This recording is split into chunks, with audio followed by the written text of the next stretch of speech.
Greetings. You may have heard about anger being commodified in the media lately. It's been going on for a while. Stories that make people angry are more likely to be broadcast, repeated, focused upon. And apparently the effect that it's having on the populace is that more and more people are angry. And it's pretty obvious, especially if you watch the news. Not only you have things like political,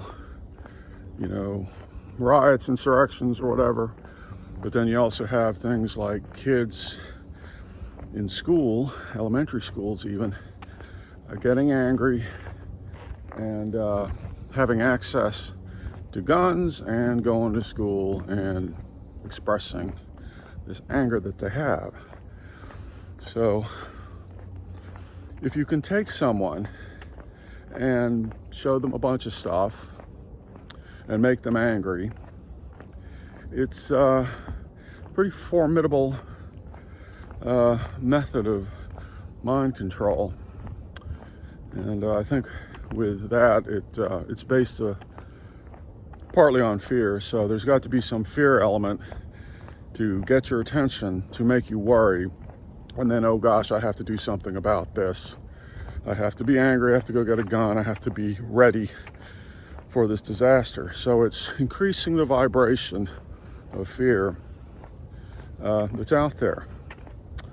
And something I've seen so many incidents recently, not online, in the real world, of people losing it over nothing, obviously extremely angry, and then letting it out. A lot of these have become physical altercations. I won't go into detail about all of them, but I was involved with one recently in a organic grocery store.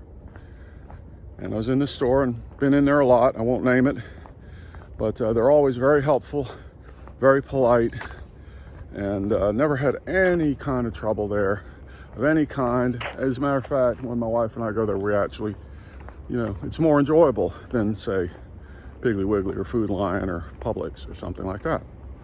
So anyway, we're in there, and I'm in there alone that day, and I have to pee. So they have bathrooms on a little corridor, but I don't want to stand in the corridor.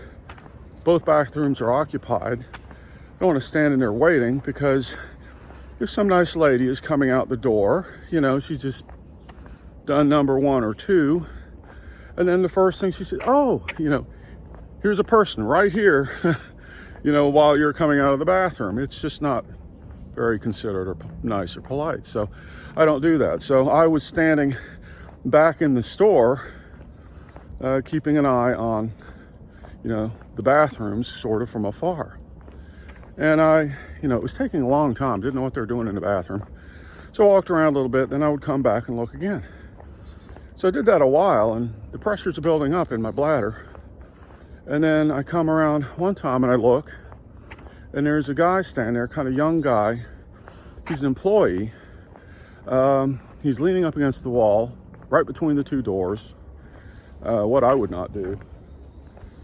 And he looks, from his body language, highly angry and irritated. And so when I peek around the door, he doesn't even look at me, but I guess he saw me peripherally or something. And he said, very tersely, "The line starts here." And I didn't say anything. Okay, line starts there. So I went back and waited some more. A woman came along. She was trying to figure out what was going on. So she began to go into the corridor and began to wait 6 feet away from that guy. And then she turned and looked at me and she said, "Is this a line?" I said, "Well, he says it's a line. He says the line starts there." So she looked at him. She took one look at him, and she just turned around and left because of the energy he was giving off. So anyway, I walked in there and I said, dude, are you okay? Are you not in a good mood today, or is something bothering you? And he started saying, well, you know, you can go out there and pace around, but the line starts here. And I said, you know, I'm not in here because if a lady's coming out of the bathroom, it's just polite not to be right there in their face. So then he started talking about something or other. Well, lo and behold, one of the doors opens. And so I just began to walk in there. I mean, in a way, I'd been waiting longer than he had. So I start to walk in there, and he was a fairly small guy, a little shorter. He had 2 drinks under his arms, and he was holding something else in his hands. It was really as if he was going to go into the bathroom and have lunch or something. So anyway, he was still talking, and I started going into the bathroom. And he said, oh, no, you don't. And he kind of turned sideways and tried to go past me into the bathroom, but I was already in the doorway. So what happened was he ran into the door, or the wall, and slipped rather, fell to the floor. Both bottles hit the ground and shattered. And he immediately started screaming, he pushed me, call the police, he pushed me down, I can't believe this. And I just went in the bathroom and peed. Then I came out into the store, and he was yelling at the managers to call the police and all this other stuff. He pushed me. And the manager came up to me and said, did you push him? I said, no, I didn't push him, he slipped. And he said, well, there were no witnesses, no one saw this. And I said, yeah, I know. He said, well, I appreciate it if you just pay for your stuff and leave. So I did. And about a half hour later, I was away from the store, and I telephoned them, and I talked to the manager and said, you know, here's what really happened. I said, I understand this kid was cranky, you know, and a lot of people don't want to be at work the day after Christmas. But I've never been treated as rudely in your store as by him. He said, well, okay, that's your side of it, but there's no witnesses. I said, that's fine. But, you know, I'm cool, calm, and collected, and I'm telling you about this. I'm not, you know, screaming and yelling. So anyway, that's just an example. And that kind of thing, I mean, what happens when someone loses it like that and they have a gun or a knife or something like that? So that's what we're seeing. People with shorter and shorter fuses. What's going on in their head, inside emotionally, largely due to fomentation by media. Another thing I wanted to talk about was, and you know, talking about these things, I could say I'm talking, you know, because I want to talk to someone or something. This is really just me getting it out of my head. And if I want to review it, I can watch the video myself later, but basically it's out of here, you know, boom, and I can relax my mind. So anyway, when it comes to our society and schools, I mean, schools for children, it's mandatory. It's illegal to not have children in school. And there are reasons for that, you know, society says there are.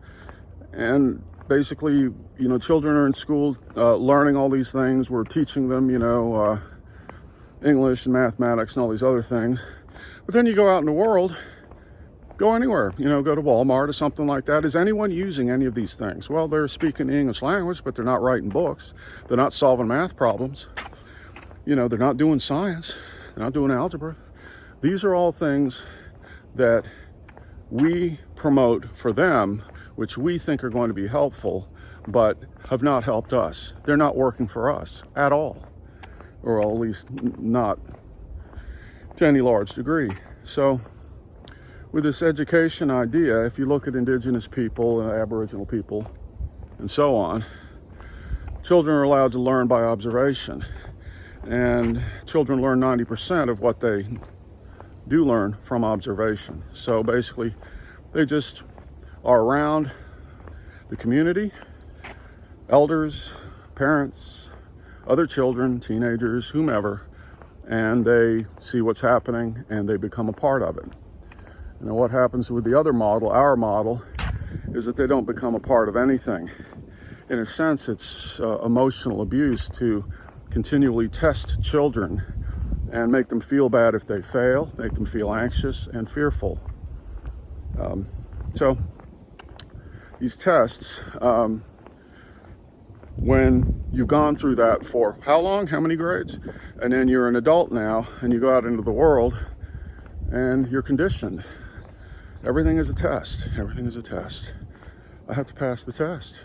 You're in a fear mode, just like the woman with her demons that she talked about. You know, that is a sort of a mental trap in order to get out of the mindset of being judged and tested. Okay, well, I'm not, because it's not about me, it's about other forces, you know. So ultimately, as I said a long time ago about technology, is that all technologies replace a human ability, and the ability that they replace thereby becomes stunted and weakens.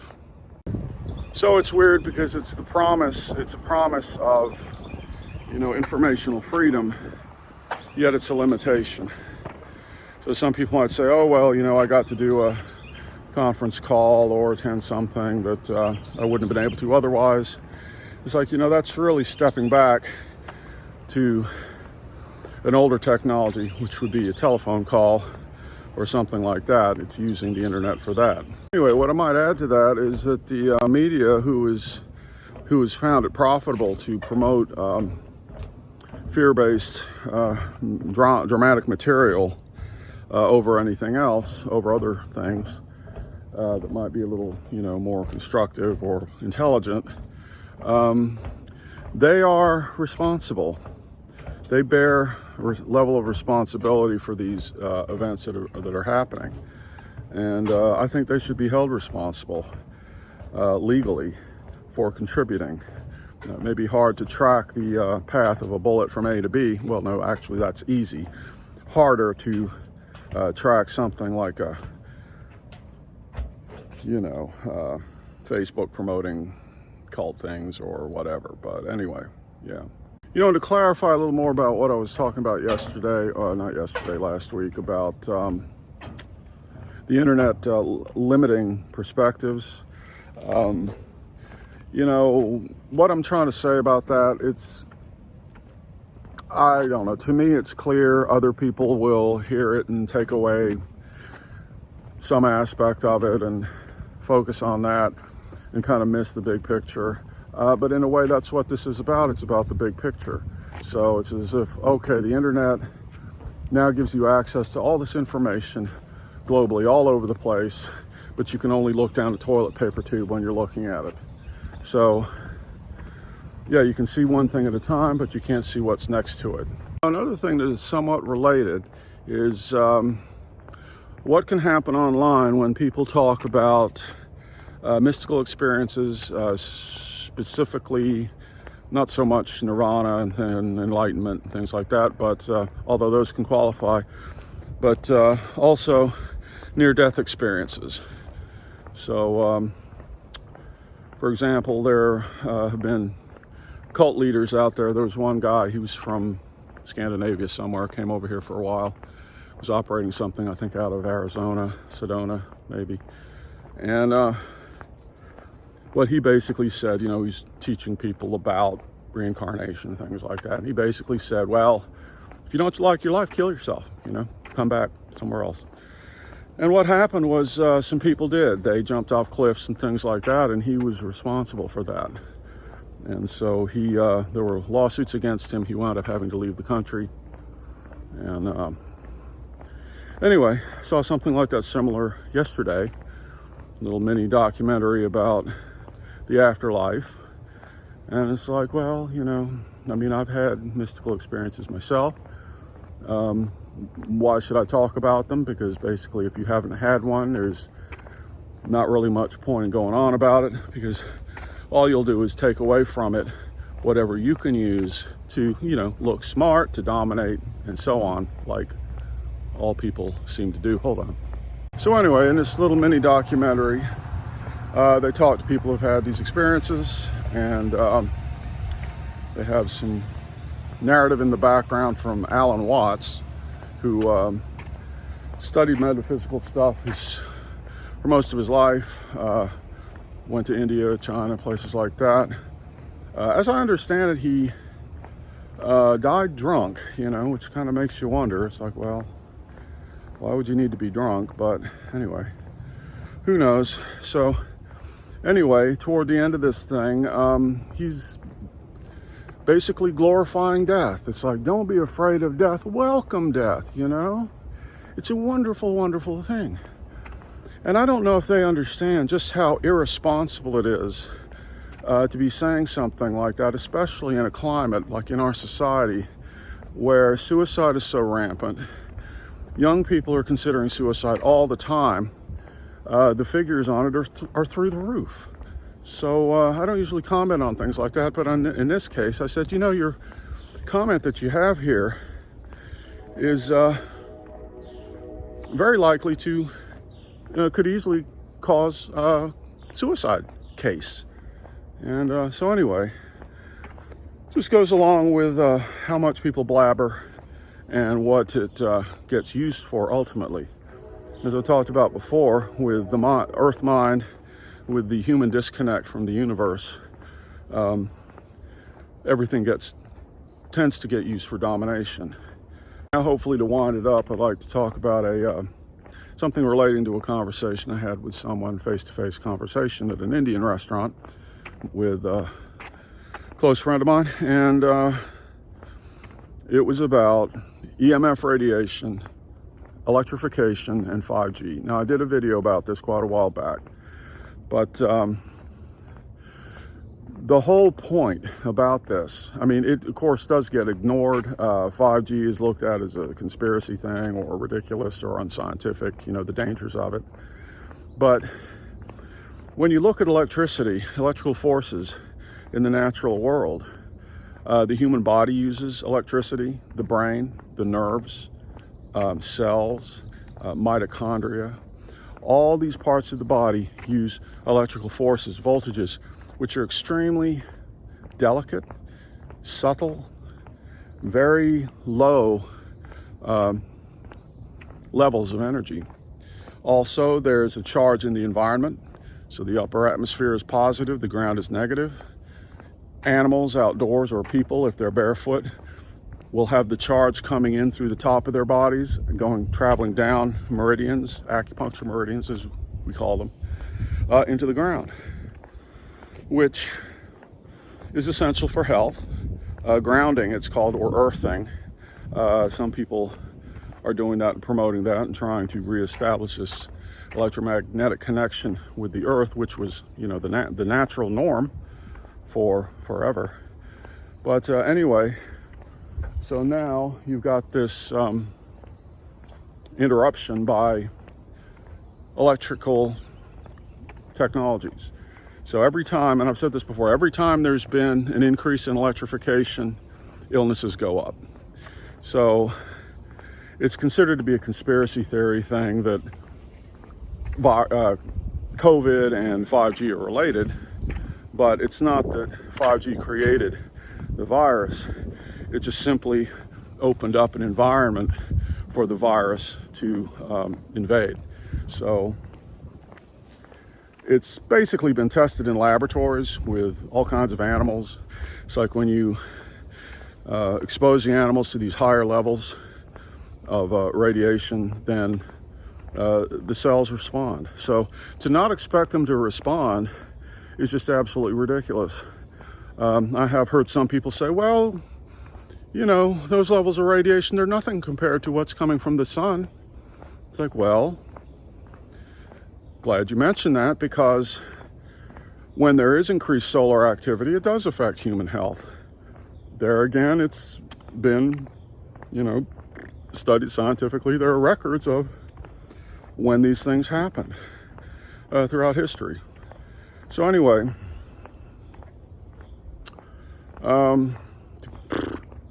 what a mess, But such a glorious mess. And we're all so lucky to be here, right?